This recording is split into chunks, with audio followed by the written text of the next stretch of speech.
Wendy from Divine Spark Yoga. I'm going to show you two exercises today that can be done in combination, as I'm going to show you, or individually, depending on how you're feeling that day. One is to target to strengthen our core, and it's a modified plank position that brings us down onto our forearms, which you'll see as I demonstrate, which helps to take the pectoral muscles out of the mix so that we really can concentrate on the center core and the leg strength. And then the other one is to start to open up the upper mid-back and shoulder area. It can also tend to be a hamstring opener, but I'll show you once we're there how we can modify if your hamstrings are taking you out of alignment. So we're going to start at hands and knees. And then you're going to gently come down onto your elbows. Now you're going to measure the distance between your elbows by grabbing onto the outer edges. And then you're going to make sure that the shoulders are directly over the elbows. So as you can see, I really had to shift forward in space. I was back here like this, which is incorrect. And if I were to come into the posture, it would put way too much pressure on the shoulder heads and rotator cuffs. So I start to shift my weight forward, which locks my shoulders on my back. And then from there, I'm going to bring my palms together in prayer position.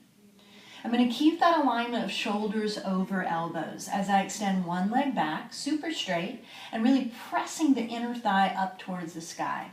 And then I'm going to extend the other leg back to meet it. Now you can see right here that my booty's lifted, so I'm going to start to gently draw my tailbone towards my knees, drop the bum in space, and breathe. I don't know if you're able to see on this video, but I'm shaking like crazy because my core is very involved and it's getting stronger with each breath. The legs are very active. And when you need to come out of this and take a rest, this is where we transition into the second posture. So you start to lift the hips, walk the toes in. The feet are about hip-width distance or a little wider.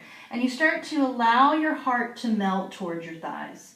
Now, if with straight legs here, you start to look something like this, straightening your legs pulls your shoulders forward, then you're going to have to bend your knees and start to press your hips back so that you get that straight line of the upper mid-back, that you get the extension through the upper mid-back, So you don't want to be like this. You want to start to melt the heart.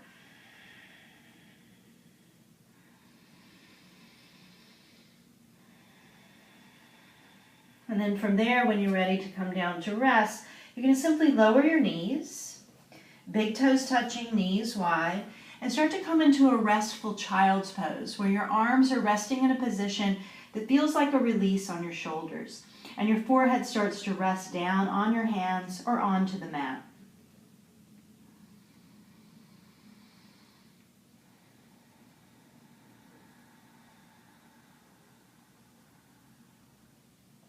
And then from there, when you're ready to come up, you just start to carefully press yourself up. So again, super important. For the health of our shoulders, when we come into the core strengthener, the shoulders have to be aligned directly over the elbow. When you start to set up and you start to take a leg back and a leg back, the tendency is, even if you've set up properly, the tendency is going to be for the shoulders to get behind the elbows. So you can see what's happening in my upper mid-back and shoulders. So we have to make sure that the shoulders are over the elbows and that the body's in one line. My belly's lifting, my tailbone is lengthening, and my legs are strong. The heart is open, the collarbones are wide. And then again from there, you lift up and back into the release.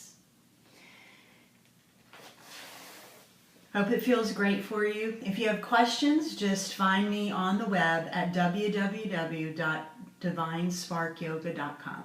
Enjoy the practice.